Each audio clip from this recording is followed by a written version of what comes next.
www.djbaseking Tanish बाबू बरहालगंज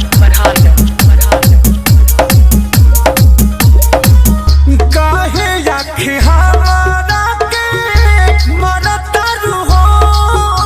अच्छा सीधा साधा लइका के गड़तरु हो। अरे अब पागल कुछ न हो सुना तो काहे आँखें हमारा के मरतरु हो। अच्छा सीधा साधा लइका के गड़तरु हो। खोलल तू चाहतरु दिल के हमरा काला।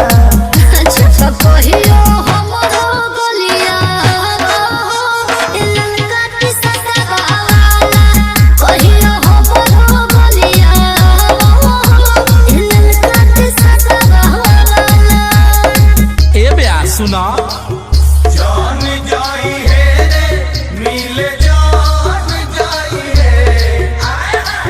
जान जाई है रे मिले जान जाई है। एकर भाई हो कसाई का जान आई है। मत जाइए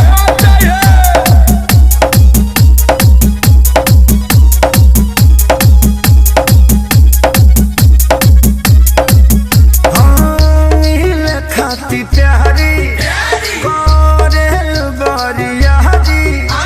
अच्छा ठीक से नहीं खेरीक से लेके मिलल पिछुआरी। अरे जॉन तेरा हो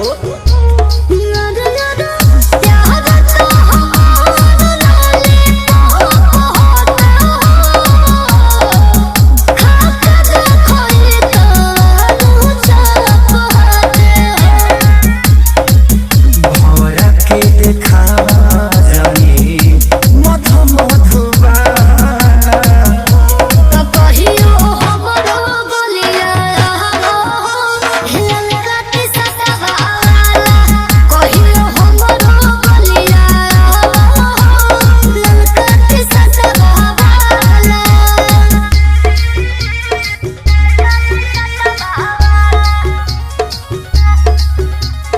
तनीश बाबू चौथे सा पर जुगन करे द पढ़ाई छोड़ द तराई। सादा दिमाग हमार लभ में लभेराई। ओहो ढेर बहाना मत मारो कि यार हम अपने साथ ना जाने डाले हो पूरा में बैठ के भूगोल पढ़े हो शुभम बाबा के बैठा ले अखिले सीखे सारी न कही तहरा पाठशाला।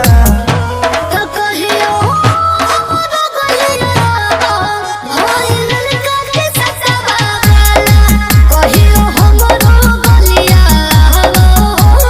ललका के सतावाला तनीश बाबू चौथे सा पर जुगन